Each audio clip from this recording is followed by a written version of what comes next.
Сәлем достар, бүгін сіздермен тортқа арналған ең оңай кремнің рецептімен бөлісетін боламын. Алдымен сливкимізді аламыз да шайқап аламыз. Содан кейін ыдысымызға құямыз. Миксердің ең ақырынан бастап жылдамдықты көтере отырамыз.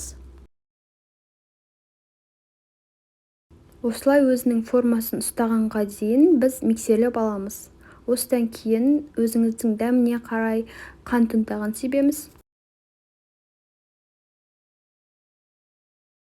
Тағы да кішкене миксерлеп аламыз, бірақ та қатты көп миксерлеудің қажеті жоқ, әйтпесе қайтадан өзінің жаңағындай сұйық күйіне еніп кетуі мүмкін. Бізде осындай өзінің формасын ұстайтын крем шықты. Кондитерлік қапшыққа салып аламыз кремімізді. Енді тортымызды жинайтын боламыз. Ең астына подложкамызды саламыз. Тортымыз жылжып кетпес үшін кішкене ғана кремді жағамыз және оны тегістейтін боламыз.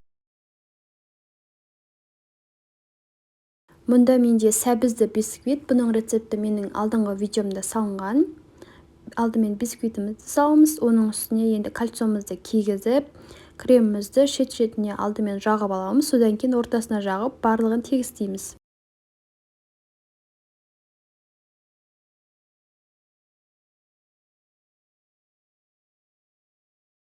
Осылай кезекпен алдымен бисквит, крем деп қайталап шығамыз.